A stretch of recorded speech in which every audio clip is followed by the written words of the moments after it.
Hey there YouTube fans, AC Productions here, and today I'm going to be showing you on how to install these front and rear crash sliders. Now this one is for the rear, this one is for the front. This one's made by Evo Tech, and they're pretty simple.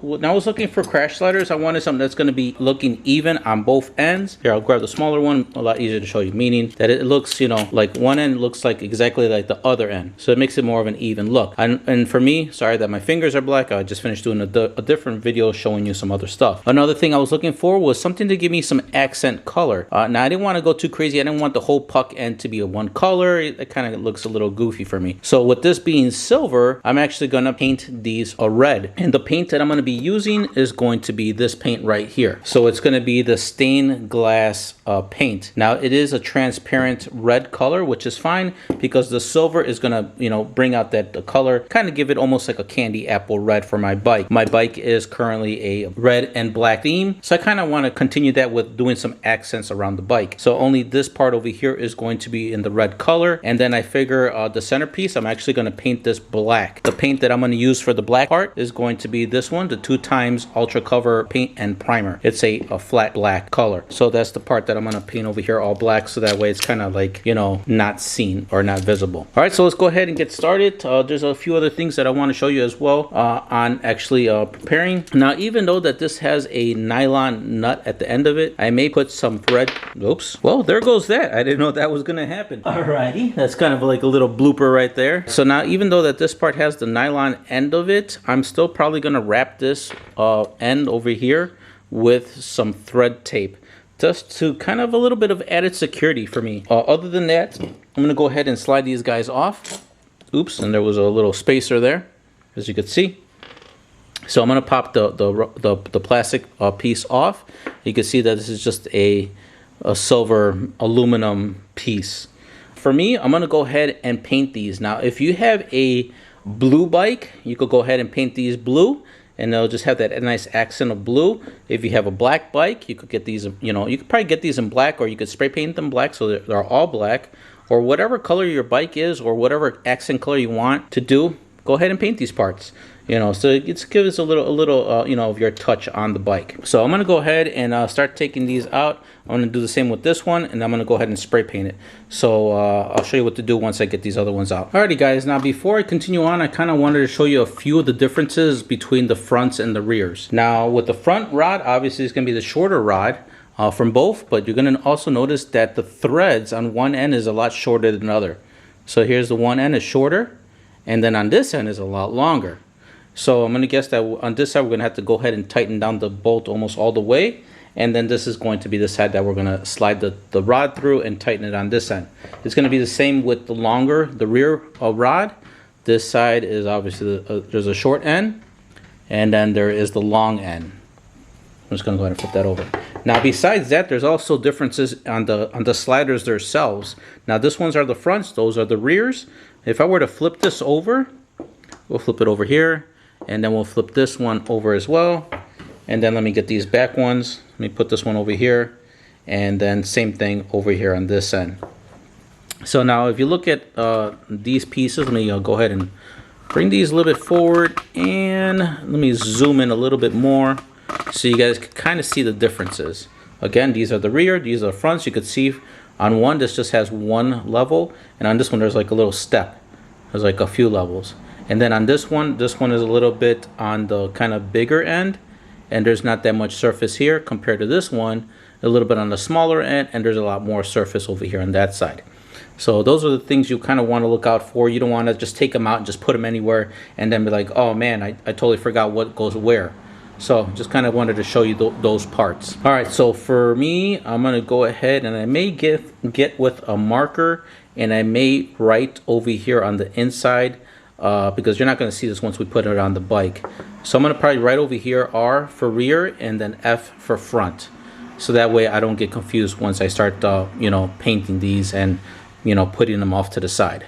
So it'll be a good idea for you guys to do the same. All right, there it is. R for rear. My R didn't come out that well over there, but at least I know it's an R. And then I try to make the F distinctive, so F for fronts. All right, so now that I got those already labeled, I'm going to go ahead now and I'm going to start getting everything ready for paint. So again, I'm gonna try to keep this all organized, and then if anything, I can probably just go back to this video and see how I had everything. All right, put these off to the side like this, and then this off to the side as well, like this. These go to those, and these two go to those. All right, so besides that, I already got those out. Next, I'm gonna go ahead and get these ready for paint. Like I said, I'm gonna paint these a black color. So these are going to be the red. Now, I can't really tell you on how many coats to do for this particular color. Like I said, you could paint whichever color you would like. I'm using this red one. But for me, the only thing I could tell you is to pretty much spray at approximately I would say probably 6 to 8 inches in a sweeping motion. I'll probably tie these onto a rope or something so that they're just hanging there. And then just, you know, spray them until you're satisfied with the tint and the darkness of the color. Because obviously the more you spray, the more darker the tint is going to be on the color, on the paint. So you do it until you're satisfied. As far as the black, probably I would say probably around 2 coats should be fine with the black paint. And then I'm also probably going to spray paint the ends of these with the black. I'll probably wrap this with the thread tape and then go ahead and then spray paint the whole end of this on both sides. All right, so you guys do the same, and then I'll show you how everything looks once I'm done painting. All right, so real quick tip before you start painting your parts, good idea to get a clean paper towel, get some isopropyl alcohol right here, and what you want to do is you want to put a little bit on your piece of paper and then just wipe down your part of the area where you're going to be painting. So for me, I'm going to be painting this area, so I'm just going to go ahead and wipe this over here all around. Really doesn't matter on these other parts. But just go ahead and wipe it down. Make sure you don't wipe down your F, because alcohol will take all of the markings out. Once it dries, which will be like 30 seconds, then you could go ahead and start painting your parts. Alrighty guys, I'm waiting for that other parts to dry on the paint department, but I already got these. These dry pretty quickly. Alright, so next we're going to do is we're going to grab our rods, and we are going to go ahead and thread the short end. So the short end on this one, and the short end on this one, as you can see, I already put the thread tape on it. Alright, so just going to go ahead and grab your lock nut here, and then the same thing with the other one. Just go ahead and put that on there. Then you could go ahead and put the spacers in. I'm going to go ahead and slide this one in. There we go. And then same thing with the other one. What we're going to do right now is we're going to grab our rod, and we're going to grab a 13mm open-end wrench. I have my locking pliers here because I'm going to need some grip on actually holding this thing tightly down while I go ahead and tighten this thing down. So I'm going to go ahead and do that, and then you guys do the same. We're just going to pretty much get this flush with this part here, maybe just a little bit more in. So you can see that the end of the rod is pretty much, you know, flush with the end of the bolt, and that's what you want, because you want that nylon area to actually catch on the bolt itself. Alright, so I'm going to go ahead and put this guy back on there because it just flew off when I was doing this. Okay, so now that we got this in, you want to make sure you want to do the same with the other one. Alright, so now this one is the back end of the crash slider. So these two are for the rear, these are for the front. So I'm going to go ahead and that one is for the front. So let me go grab the rear ones and let me show you how to install those on and get everything in so we could get it onto the bike. Alright, so I already put these ones for the front, so let me show you for the rears. So this is pretty much how I'm holding the pieces. So you want this little notch area right here. So get that focused. Alright, so that little notch area has to go into the little circle here. So I'll go ahead and put that in through like that. See, right here. Slide that in through. And there we go. Alright, so now that we got that in, now the reason I'm going to touch it is because it's still kind of in a drying mode. Let me go ahead and grab the other one. It's pretty much the same thing. Alright, so I'm going to say we're going to start with the rear. I think it'd be, for me, because I have the rear coming out a little bit further out than the front. Let's go start with the rear first. Okay, so for the rear, it's going to be obviously the longer bar. And what we're going to do, the side with the nut, we're going to have it on the right side of the bike. And then the side that we're going to tighten is always going to be on the left side. For the rear, we're going to be grabbing this one, the one that has a little cup, because the nut is on the right side and on the left side there is no nut. So we're going to be grabbing this one, and let me just go to the bike so you guys could see it. All right, so here we are by the bike, and as you can see, on this side we have the big gigantic locking nut, and this is gonna be the one that's gonna go over. So it's like a little cup, and that's gonna go over that area. So we're gonna grab our rod, and then I'm gonna go ahead and push through the bottom, or pretty much get it through the bottom.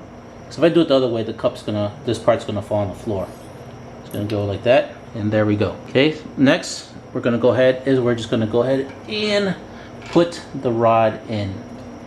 Go ahead and grab it in, and it should be like this. And the reason, and that's another reason, guys, is because, like, you know, the bike is tilted on this way. If we did it the other way, the rod's just gonna fall down on the floor. So having it this way, at least I could just have it like this and not have to worry about that the whole slider is gonna fall on the floor. All right, so now that we got this piece on there, now we're gonna go to the other side, and as you can see on the other side, the rod is already sticking out right about there. So we're gonna go ahead and grab our other end, and don't forget to grab the locking nut and the spacer. So let me go ahead and grab that, and let me show you how to install that part. Okay, so now we're gonna grab our other slider right here, and you're gonna have to like hold on to the other end so that way, you know, it doesn't slide back up, you know, like this. When you push it, it might slide back out on the other end. So pretty much what you're gonna do is you're gonna grab it, and then you're gonna put it on over like this, and then you're gonna get that little piece in like so, and you're gonna put your, so you could do this, hopefully it doesn't fall. You're gonna grab your spacer, you're gonna put the spacer on, you're gonna grab the lock nut, and you're gonna go ahead and start tightening it down. So I'm gonna go ahead and do that. I'm not doing it right now because there'll be a chance that the rod's gonna be pushed in. But that's pretty much all you're doing, and then just go ahead and tighten it down, and that'd be pretty much it. So let me go ahead and do that because the camera's in my way. All right, the two parts are in, and it's looking super good with that coloring. Like I said, that just adds that little accent of color that it just looks super good. That's all I could say. So once you get this tightened down, now don't worry if the puck or the end slider it still moves. That's what it has to move. From what I read from the company, but don't worry, you'll feel some resistance on there, and that's fine. So I'm gonna go ahead and just level that out. Pretty much just leveling the words, that's all. In order to make sure that both ends are tightened good or evenly, I would say, from both ends, right here and right there, what I had to do was, so one end would be the 13mm socket, but if you don't have the 13mm, you could use a 1/2 inch socket. And what I did was I put my one over here on this end, and then I had my tool over here to kind of hold it in place while I tighten the bolts. So that's pretty much what you're gonna have to do as well. So not only for the rear, you're gonna have to do that for the front. Alrighty, here we are at the front. I already got the slider in the rod. I'm gonna go ahead and put it on through the bike. Just gonna go ahead and put that like so. Alright, so that's gonna cover up the axle nut right there. Alright, so here is the other end. Make sure that you hold on to this other side. Maybe you could probably turn the steering just a little bit. Alright, so make sure you hold on to this other side when you put this piece. And so you're gonna see that this little circle part is gonna go into the axle nut. Should push that in. So once it goes in like this, you go ahead and zoom out again. Right there. Alright, so then after that part, alright, hopefully there, you're gonna grab your spacer and you're gonna grab your little locking nut. And now this is the part where you're gonna have to hold the other side. Alright, so now that it's hand tightened, I'm gonna grab my wrench set to tighten here. I'm gonna grab my other socket. I'm just gonna hold the other end while I tighten this side. So sorry guys if my arm is in the way on the shot, but I kind of just wanted to show you. Alright, so we're gonna get that on there on this side, and then on this side, and then I'm just gonna hold it and then go ahead and just tighten it down. So that's pretty much what I'm doing. So you guys do the same until you see that there is no spacing of the slider. So until when you see this gap close onto the fork, then that's when it's pretty much tight. So you guys do the same. All right, now everything is nice and tight, and they looking super good. Came out a lot better than I expected. Alright guys, so that's it for this end over here. So I can get a little bit better shot. right there. There we go. So it's nice and dark there. You know, a little bit of the accent color right there. So it's not, you know, it's enough red accent that it's not, you know, too like overly, you know, cheesy, I would say. It's like in a good taste, I would say, in my opinion. Alrighty guys, so that pretty much concludes the video on how to install these crash sliders for the front and rear fork. Well, the front fork and the rear swing arm. Let's go over to the back here. Came out really good. Color's nice. It's that nice candy apple red on this one as well. If you guys enjoyed the video, smash that like button. If you haven't yet subscribed, don't forget to subscribe. Hit that notification bell. That way you guys are up to date with my latest uploads. Also, I have a new icon on the bottom of this video. It's a heart with a $sign inside. If you click on that, you can help support the channel. It'll be greatly appreciated. And it's called a super thanks. If you have any questions, leave them in the comments below. And I'll catch you on the next one. Thanks for watching.